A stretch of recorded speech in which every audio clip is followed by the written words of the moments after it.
हे परमपिता परमेश्वर, आपको शत नमन करते हैं हम। हे प्रभु, दयालु प्रभु, एकमात्र जीवित प्रभु, तू ही है। तूने सब पर दया की, अपना अनुग्रह बरसाया है, सबको आशीष दी। जो भी भटके हुए थे उन सबको सही राह पे लाया प्रभु।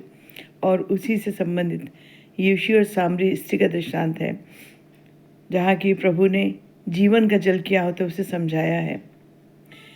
यीशु और सामरी स्त्री।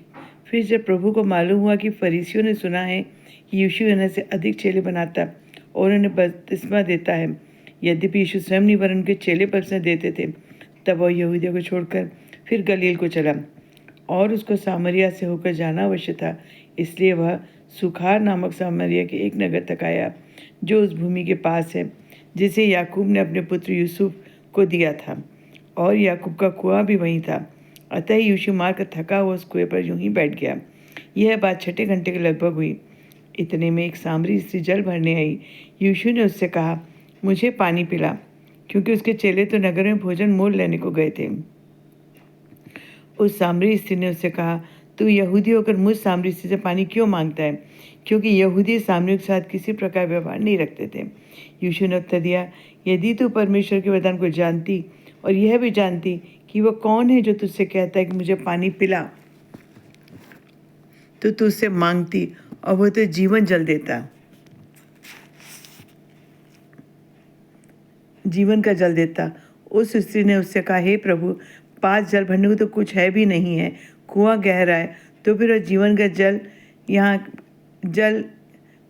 पास कहाँ से आया? तेरे पास कहाँ से आया?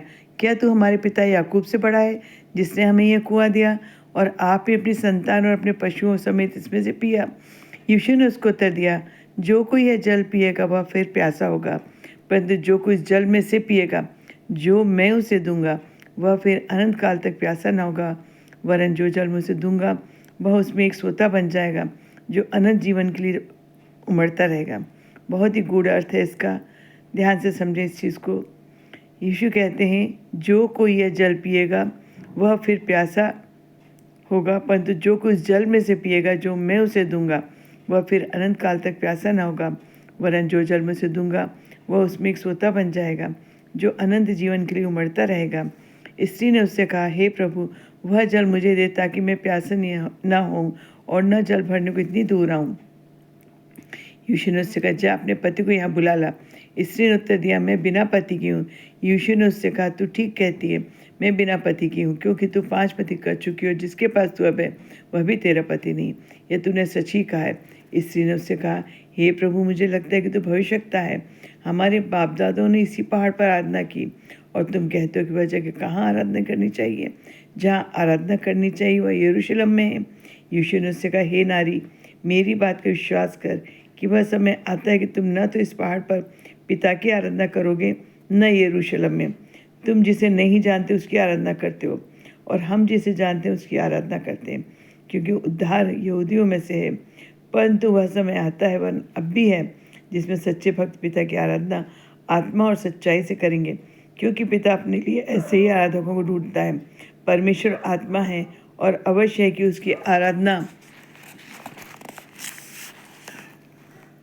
करने वाले आत्मा और सच्चाई से आराधना करें। स्त्री ने उससे कहा, मैं जानती हूँ कि मसीह जो ख्रिस्त कहलाता है आने वाला है। जब वह आएगा तो हमें सब बातें बता देगा। यीशु ने उससे कहा, मैं जो तुझसे बोल रहा हूँ वही मैं हूँ।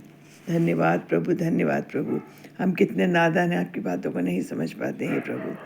आपने कितने अच्छे से समझा है, हे परमपिता परमेश्वर, कि हमें आपकी आराधना करनी चाहिए, कर्म कांड दिखावे से दूर रहना चाहिए। हे परमपिता परमेश्वर, धन्यवाद धन्यवाद धन्यवाद प्रभु।